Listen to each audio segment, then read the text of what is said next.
Hello दोस्तों, आज की वीडियो में हम आपको बताएंगे कि तुलसी माता को जल कैसे अर्पित करना चाहिए।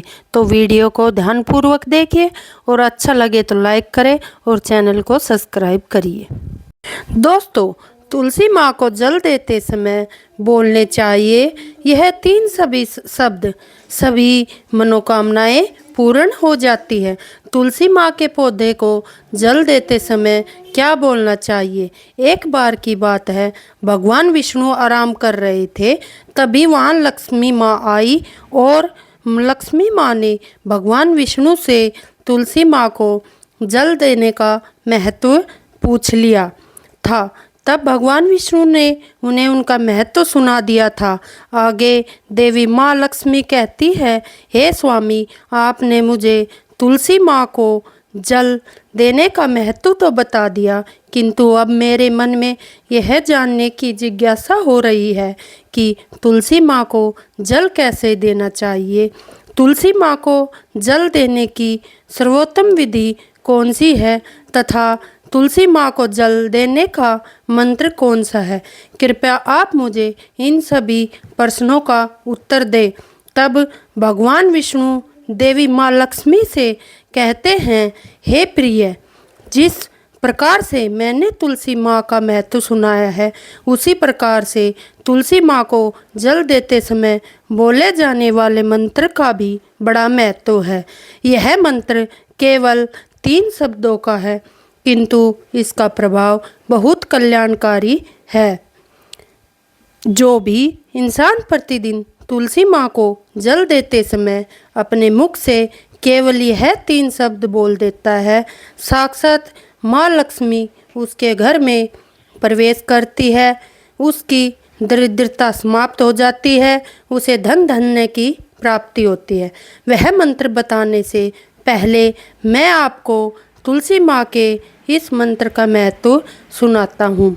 इस महत्व को सुन लेने मात्र से ही इंसान के समस्त पाप नष्ट हो जाते हैं।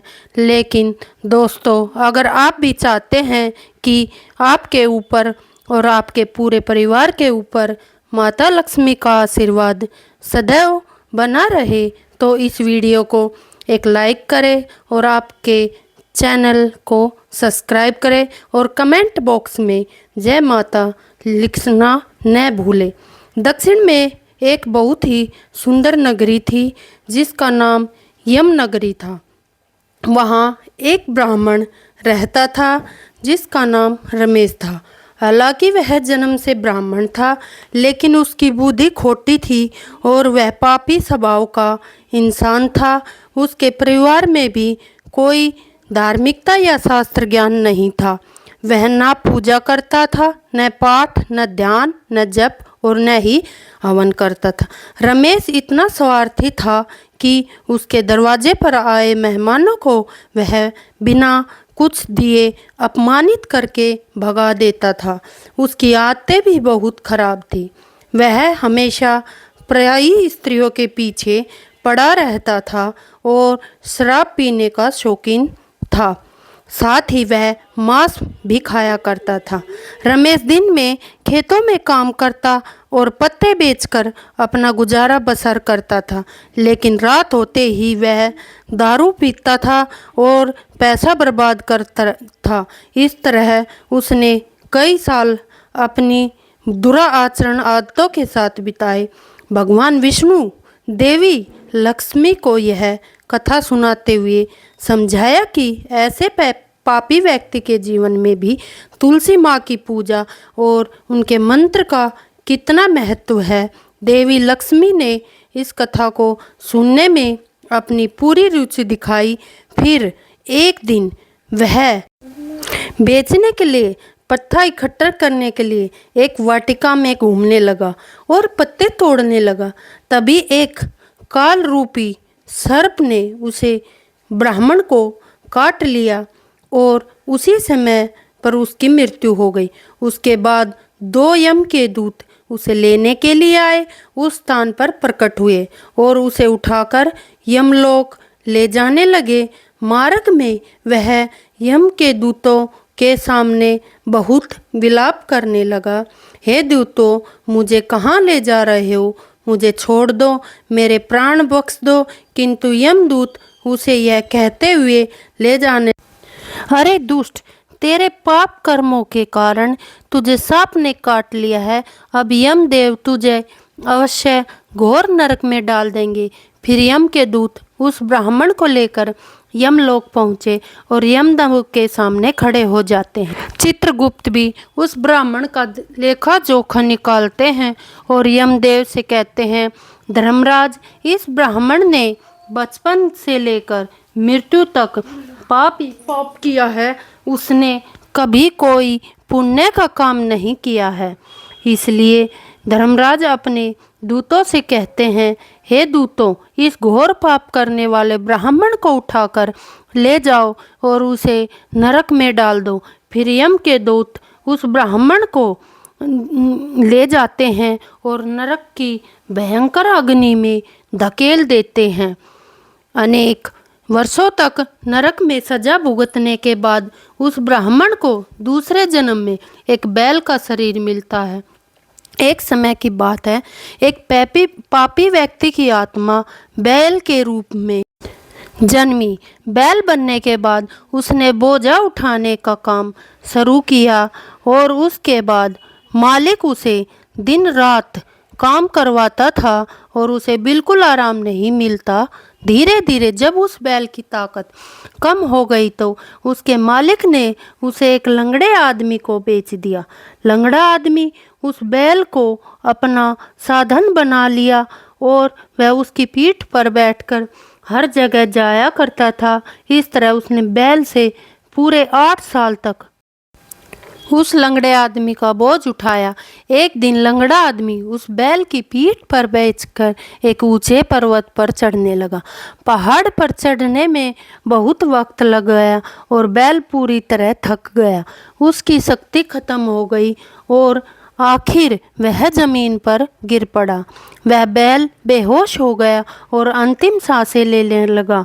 वहाँ मौजूद लोग उसे देखकर दया से भर गए और उसके पास आकर उसके मुख में पानी डालने लगे ताकि उसे थोड़ी राहत मिल सके। उसी भीड़ में एक पुण्यात्मा व्यक्ति था। उसने बैल को देखकर सोचा कि इस प्राणी का कुछ भला हो, इसलिए उसने अपना पुण्य उस बैल को दे दिया। यह देखकर वहाँ खड़े अन्य लोगों ने भी अपने अपने पुण्य उस बैल को दान कर दिए ताकि उससे मुक्ति हो सके। उसी भीड़ में एक वेश्या भी खड़ी थी। जब उसने देखा सब लोग बैल की मदद कर रहे हैं तो उसने भी अपने जीवन के कुछ पुण्य उस बैल को समर्पित कर दिए। इस तरह सभी के योगदान से उस बैल को मुक्ति का मार्ग मिल सका। यह देखकर उस वैश्य ने भी अपने पुण्य उस बैल को दे दिया।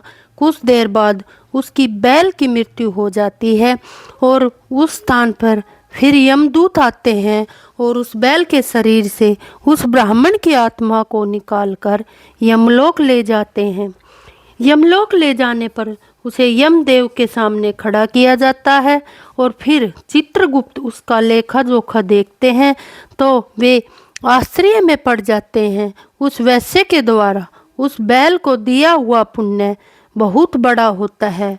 उस पुण्य के प्रभाव से सभी जन्मों के पाप नष्ट हो जाते हैं और फिर देव उस ब्राह्मण के सभी पाप क्षमा कर देते हैं और कहते हैं, ब्राह्मण, उस वैश्य ने तुझे अपने प्राण देकर तुझ पर बड़ा उपकार किया है। केवल उसी के पुण्य के कारण तुम्हारे सभी जन्मों के पाप नष्ट हो गए हैं और यमदेव उसे फिर से इंसान जन्म प्रदान करते हैं। इस बार वह पृथ्वी पर आकर एक कुल में जन्म लेता है। उस महापुण्य के प्रभाव से उसे इस नए जन्म में अपने पूर्व जन्म की बातें याद आने लगती है। जब वह ब्राह्मण बड़ा हो जाता है तो उसे याद आता है कि पिछले जन्म में वह बैल था, तब एक वैश्य ने उससे पुण्य दे दिया था। इसलिए उसके मन में उस वैश्य के बारे में जानने की इच्छा होती है। और उस महापुण्य के बारे में जानने के लिए उसने वैश्य का पता लगाकर उसे ढूंढते हुए उसके नगर में चला जाता है। वह वैश्या अब बूढ़ी हो चुकी थी, फिर भी जब उसने उस वैश्य मिल जाती है तो वह उसके सामने जाकर उसे बार बार प्रणाम करता है और उस वैश्या का धन्यवाद करने लगता है। वह वैश्या कहती है, हे ब्राह्मण श्रेष्ठ, आप कौन है और किस कारणवश आप मुझ वैश्या को धन्यवाद दे रहे हैं? मैंने कौन सा कार्य किया है जो आप मुझे नमस्कार कर रहे हैं? आपने कौन सा कार्य किया है जो मुझसे नमस्कार कर रहे हैं? तब वह ब्राह्मण कहता है, हे माँ, मैं वही बैल हूँ जिसे तुमने अपना पुण्य दे डाला था। अपने पाप के कर्मों के कारण मुझे पिछले जन्म में बैल होना पड़ा था। उस पर्वत पर जब मैं मर रहा था तुमने मुझे न पुण्य दिया था। तुम्हारे पुण्य के प्रभाव से ही आज मुझे फिर से इंसान का जन्म मिला है और तुम्हारा द्वारा दिए गए उस पुण्य के कारण मुझे अपने पूर्व जन्म की सारी बातें याद हैं। किंतु हे माँ, आज यहाँ पर यह जानने के लिए आया हूँ कि तुमने मुझ पर उस समय अपना कौन सा पुण्य दिया था जिसके कारण से मेरे सभी जन्मों के पाप नष्ट हो चुके हैं। मैं उस पुण्य के बारे में जानना चाहता हूँ। अब वैश्य ने कहा, हे ब्राह्मण श्रेष्ठ, तुम श्रेष्ठ हो तो अपने जीवन में कोई पुण्य के काम नहीं किए, किंतु मेरे घर में एक तोता है जो पिंजरे में रहकर हमेशा कुछ बोलता रहता है, जिसे सुनकर मेरा अंतकरण पवित्र हो गया है। उस तोते ने वैश्य और ब्राह्मण को देखकर कहा, मैं वही तोता हूँ जिसने वह मंत्र बोला था और उसी मंत्र का पुण्य मैंने तुम्हें दान दिया था। यह सुनकर वैश्य और ब्राह्मण उत्सुकता से उससे पूछने लगे, शुक्र, यह कौन सा मंत्र है जो हमारे जीवन का उद्धार कर गया? तुमने यह मंत्र किसने सिखाया और इसका अर्थ क्या होता है? तोता उनकी बात सुनकर अपनी कहानी सुनाने लगा। उससे कहा, ब्राह्मण श्रेष्ठ, पिछले जन्म से मैं भी एक ब्राह्मण था, लेकिन मैंने अपने ज्ञान के अहंकार में इतना अंधा हो गया था कि मैंने कभी अपने गुरुजनों का आदर नहीं किया। मैं हमेशा उनका अपमान करता रहता था और अपने ज्ञान पर इतना घमंड करता था कि मेरा स्वभाव क्रोधी और द्वेषपूर्ण हो गया। मुझे लगता था कि मैं सबसे श्रेष्ठ हूँ और इस घमंड में मैं विद्वानों का भी तिरस्कार किया। धीरे धीरे मेरा जीवन समाप्त हो गया और जब मेरी मृत्यु हुई तो यमलोक ले जाया गया। वहाँ मेरे कर्मों का हिसाब हुआ। गुरुजनीय और पूजनीय जनों का अपमान करने के कारण मुझे पंछी के रूप में जन्म लेने का दंड मिला। इस तरह मैं इस जन्म में तोते के रूप में पैदा हुआ और मेरा जीवन बहुत ही कठिन था। छोटी सी उम्र में ही मेरे माता पिता का साथ छूट गया। मैं अकेला पेड़ की एक डाल पर बैठा रहा था। तभी कुछ मनी उस रास्ते से गुजर रहे थे। उन्होंने मेरी करुण पुकार सुनी और मुझ पर दया करते हुए मुझे अपने साथ अपने आश्रम में ले गए। तोता अपनी बात कहकर रुका और वैश्य ब्राह्मण उसकी पूरी कथा सुनकर गहरे विचार में पड़ गए। वहाँ उस पर आश्रम में मुझे एक सुंदर पिंजरे में रखा और मेरी अच्छी तरह से ख्याल रखा। वह मुझे प्रतिदिन भोजन दिया करते थे और पढ़ाते थे और उसी स्थान पर वे आश्री मुनि, उनकी स्त्रियां, बालक सभी प्रतिदिन तुलसी माँ के पौधे को जल देते थे और उसके सामने एक मंत्र का जाप करते थे। उन्हीं के मुख बार बार उस मंत्र को सुनकर मैंने उसे रट लिया। तभी से मैं उस मंत्र को जान गया हूँ और उसी मंत्र में मैं दिन रात बोलता हूँ। उस मंत्र के प्रभाव से मेरी कभी मृत्यु नहीं हुई और मेरी आयु 100 वर्ष की हो गई और मैं इतने वर्षों तक जीवित रहा। इसी बीच एक रात को एक चोर उस स्थान पर आ गया उसने मुझे वहाँ से चुरा लिया और फिर वह इस वेश्या ने मुझे उस चोर से खरीद लिया। इस वेश्या के घर पर आने के बाद भी मैं उस मंत्र को बोलता रहता हूँ, जिससे सुनकर इस वेश्या का मन भी पवित्र हो गया और इसने काम छोड़कर भगवान विष्णु की भक्ति करने लगी। उसी मंत्र के प्रभाव से मेरे पूर्व जन्मों के सभी पाप नष्ट हो गए और उसी मंत्र के प्रभाव से इस वेश्या का भी अंत करण पवित्र हो गया। हे ब्राह्मण देवता, उसी मंत्र के पुण्य से आप भी पाप मुक्त हो गए। इस प्रकार तोते ने उस ब्राह्मण को और उस वैश्य को सारा वृत्तांत सुना दिया, जिससे सुनकर वह ब्राह्मण और वैश्य दोनों प्रसन्न हो गए और फिर वे दोनों ही प्रतिदिन तुलसी माँ को जल देकर उस मंत्र का जाप करने लगे। फिर वह देकर उस मंत्र का जाप करने लगे। वैश्य और ब्राह्मण तीनों उस मंत्र के प्रभाव से दिव्य विमानों में बैठकर विष्णु लोक चले गए।